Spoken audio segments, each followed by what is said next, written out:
The newest season update just dropped, and with all the massive talent buffs and battlefield changes, the meta is about to shift. Which heroes are likely to enter the meta with these buffs, and why is this buff such a game changer for tank and support mains? Let's start with Pharsa. Her Wings by Wings movement speed has been increased from 135% to 150%, and her ultimate got buffed with a new passive that reduces the interval of spiritual unity with each level up. Actually, this is not a direct buff to Pharsa's ultimate. It's her passive that got buffed in the late game. Now you can activate Pharsa's passive more quickly as you level up your ultimate. And when it's at max level, the cooldown is reduced to almost 5 seconds. Because of this, Pharsa's poke will be much faster and more painful since it's based on the target's max HP. Even before this buff, she was already a popular pick in the pro scene. Now, with the extra movement speed from Wings by Wings and the reduced cooldown on her passive, expect to see her even more in pro tournaments and ranked matches. One more thing, Pharsa's skill 1 now reveals enemies when it hits them, similar to Wanwan's basic attack. Next is Brody. His backswing was reduced by 40% on skill 1 and 20% on skill 2, allowing him to move faster after casting these skills. Since Brody didn't benefit much from recent Marksman updates, they improved his skill casting. But is that enough to make him meta again? Moving on to Johnson, his second skill got a lot of changes. First, they increased its damage and removed its original effect. Now, it reduces the enemy's magic defense by 10%, stacking up to 3 times. It also applies a stronger slow now. Previously, it was 20% for 0.5 seconds, but now it reduces movement speed by 10% per hit, stacking up to 3 times for a total of 30% at max stacks. They made these changes to enhance Johnson's team utility and help allies deal more damage. But with this update, Mage-type Johnson might be even better now. Next, Akai's Heavy Spin got a buff. The cooldown is now 10 seconds shorter in the late game. As for the damage, to put it simply, they lowered it slightly to balance out the faster cooldown. Next up is Minotaur. They made his skill 1 go a bit farther, so his knockup can hit from a longer distance now. This change makes sense since Minotaur isn't picked much anymore, but honestly, they should add a bit more next time, because I don't think this is enough to bring him back into the meta.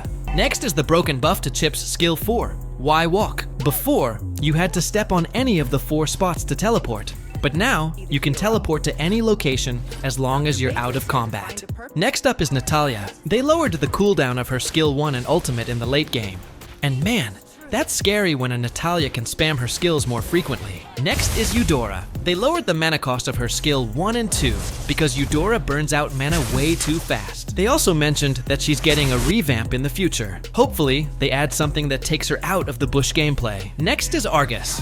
Recently, they extended the duration of Argus's ultimate, and now they've buffed it again by ensuring that all damage, whether dealt to heroes, minions, creeps, or even the Lord, is converted to HP. Now, onto the nerfed heroes. Hanzo's nerf is well deserved since he's almost always banned in ranked matches. His skill 1 on Hanakage form had its HP recovery reduced when used on a fully stacked target, dropping from 30% to 20%. His ultimate also took a big hit with a higher energy cost per second, although the cooldown in the late game was shortened. On top of that, the movement speed boost was nerfed.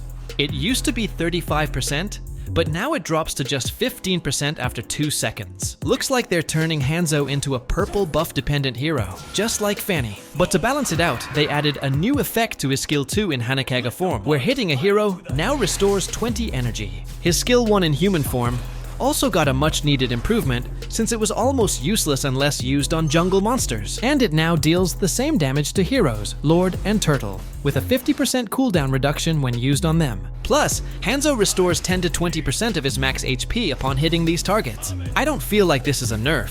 It's more like an adjustment or rebalancing, especially with the multiple buffs inside the nerfs.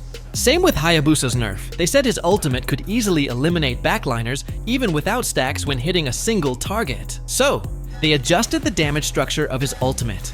But seriously, this feels more like a buff in the late game and just a slight nerf in the early game. What do you guys think? Is this really a nerf for Hayabusa? Next is Badang, and this one's what you call a real nerf. His skill 1, which used to quickly stack Thunderbelt, had its range reduced from 6.5 to 5.5. His skill 2 got hit even harder. Cooldown is now 9 seconds at all levels. Dash distance is reduced from 4.5 to 4. But they slightly increased the dash speed to avoid making this a brutal nerf for him. But I think you'll still struggle against Badangs because his consecutive stuns are what make him so OP, even though his second skill is no longer unlimited. Next up is Melissa. Moonton noticed that her crit build was dealing insane damage in the mid to late game, so they decided to nerf her skill too. The damage transfer ratio was reduced from 60 to 80% to 60% at all levels. And they balanced it out by lowering its cooldown from 9 to 7 seconds to 9 to 6 seconds. They also reduced her movement speed from 248 to 240. This is fair because top Melissa players rarely buy boots anymore, so it's a good adjustment. And for Mia, they weakened her passive because Mia has been really strong lately. First, they nerfed Layla, and now Mia. Moonton really messed up with the recent attack control changes on Marksman, plus the Malefic Roar adjustments.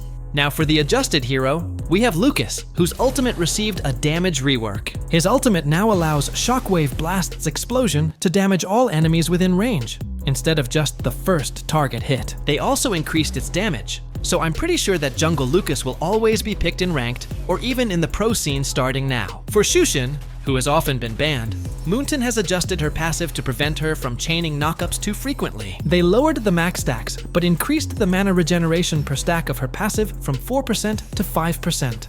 Additionally, they nerfed her skill too by increasing its mana cost, but they balanced this by adding more damage to it. But is this enough to remove Shushin from the banning section? Beatrix's Bennett was too overpowered, outshining her other weapons. So, to balance things out, they nerfed Bennett's basic attack damage while buffing her other 3 weapons. And this is fair because Beatrix's Bennett was really dealing a lot of damage. But the buffs to Wesker's attack effect inheritance and the cooldown reduction on Wesker's ultimate might make Wesker the new star now. And Julian's role has also been officially changed from Fighter Mage to Assassin Fighter. So now he only gets half the effect of Rose Gold Meteor. Speaking of Rose Gold Meteor, its price has been increased because so many players were benefiting from it and using it as their first build. And the cooldown of Wind of Nature has been increased because it's clear that Marksmen were really taking advantage of its effect.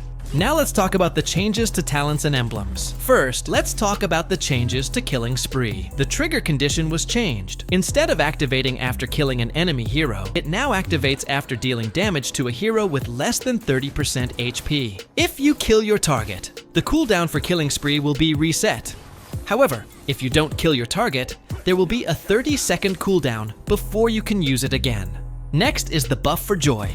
The buff for Temporal Rain, where the cooldown is extended by 2 seconds every time you get a kill or assist. Aside from Joy, which hero do you think will benefit from the improved Temporal Rain? Comment your thoughts below. Pull Yourself Together now provides a 12% initial cooldown reduction, with an additional 1% cooldown reduction for each kill or assist, up to a maximum of 8 stacks. So, the maximum cooldown reduction would be 20%.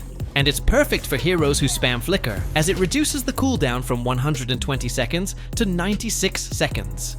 Tenacity has been adjusted, changing its effect from increasing physical and magical defense by 15 when HP is below 50% to granting 5% damage reduction when HP is below 50%. They adjusted it to ensure marksmen don't take advantage of this emblem, as it doesn't provide enough damage reduction for them.